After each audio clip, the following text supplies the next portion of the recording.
Thank you for visiting my office today and bringing your concerns to my attention. I'm currently working in Washington, D.C., and therefore cannot speak to you personally.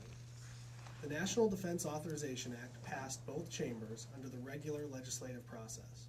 Included in this bill were provisions dealing with military custody of terrorist suspects. These provisions are not in any way intended to restrict the habeas rights of American citizens or limit the ability of Americans to exercise their constitutional rights.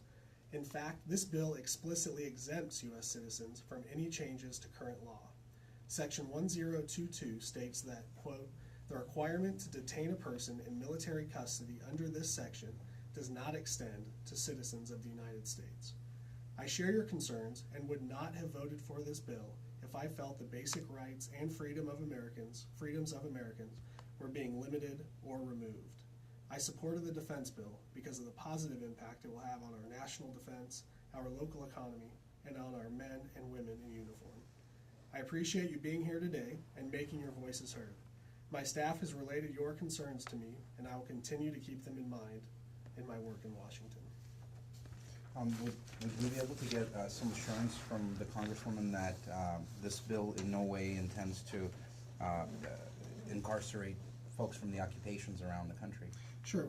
Well, I mean, the language speaks for itself, and I can show you. So this is Section 1022 referenced in there, which is referencing Section 1021, which said certain people, excluding U.S. citizens, have to go through a military chain before they can go to through the Department of Justice.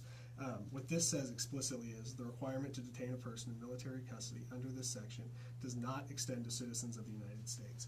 Now, if this were the battlefield in Afghanistan or something to that effect, it would obviously go case by case, but American citizens have habeas rights. Actually, non-American citizens in some cases have habeas rights. So I think the law is on the side of the movement, and certainly this legislation, which is actually pretty narrow in scope, would also be on the side. Did that change from before? Because I thought before it was Section 1031 and 1032.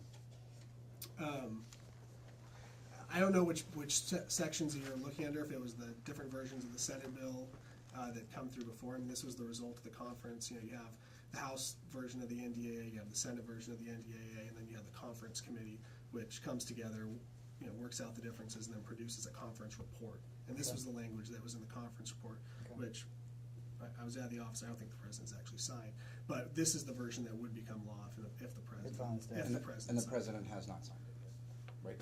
I'm not 100% sure on that. Is that available online? Is what available online? That the conference version? Yep.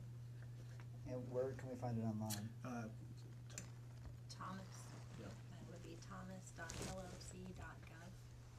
You can pull up, it's the National Defense Authorization Act. In the House, it's HR 1540, and that's actually the vehicle that was used for the conference report. So if you pull up HR 1540, make sure you're looking at the right version of HR 1540. Well, that's the thing, because I saw one from the 15th, which is old. Well, you'll see the one that's engrossed and signed into law, and that'll be the version that, I mean, assuming the president signs it, that will be the final version. Right. I didn't see that as of 5 minutes ago. So is there some, okay, is well, you can another also one go to possible? house.gov/HASC, which is the House Armed Services Committee website, and that will also have And also Congressman Adam Smith on his website has a summary of the bill as well. He's the ranking member on the committee. Okay. All right.